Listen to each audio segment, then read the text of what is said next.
नमस्कार मित्रांनो, आज आपण डायबिटीज म्हणजेच मधुमेह या विषयावर थोडीशी माहिती घेणार आहोत। डायबिटीज म्हणजे काय किंवा मधुमेह कशाला म्हणायचं? मधुमेह म्हणजे गोड आजार किंवा गोड असलेला गोडाचा आजार।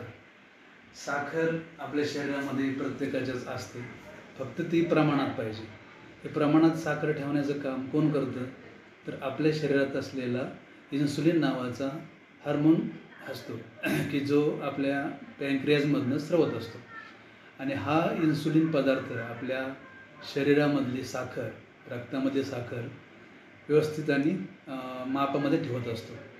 ज्यावेळेस डायबिटीज होतो किंवा मधुमेह होतो जसं आम्ही म्हणतो, त्यावेळेस नेमकं काय होतं?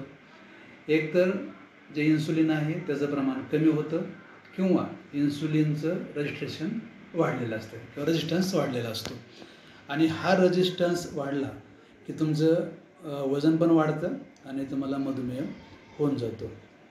मधुमेहाचे लक्षणं काय काय असतात? सुरुवातीला कुठल्याही पेशंटला हे जाणवत नाही की आपल्याला मधुमेह झाला किंवा काय, तर बऱ्याच वेळा तहान वारंवार लागणे, लघवीला वारंवार जाणे, रात्रीच्याला लघवीला वारंवार उठणे, ही सुरुवातीची लक्षणं असतात। त्यानंतर जर याकडे लक्ष दिलं गेलं नाही तर हातापायाला मुंग्या येणे, वजन कमी होणे, ह्या प्रकारची लक्षणं आढळून येतात। अशा वेळेस तुम्ही घरी न बसता आपल्या फॅमिली डॉक्टरला किंवा मधुमेह तज्ज्ञ जे असतात त्यांना दाखवणं गरजेचं आहे। हे झाल्यानंतर ज्यावेळेस तुमचं निदान होईल त्यावेळेस तुम्हाला कोणत्या प्रकारचा मधुमेह आहे ते डॉक्टर सांगतील। याच्यामध्ये टाईप 1 आणि टाईप 2 असे 2 प्रकारचे डायबिटीज असतात। ह्याच्यावरती ट्रीटमेंट तुम्हाला तुमचे सगळे रिपोर्ट झाल्यानंतर डॉक्टर सांगतील। यानंतरचा पुढचा भाग नंतर।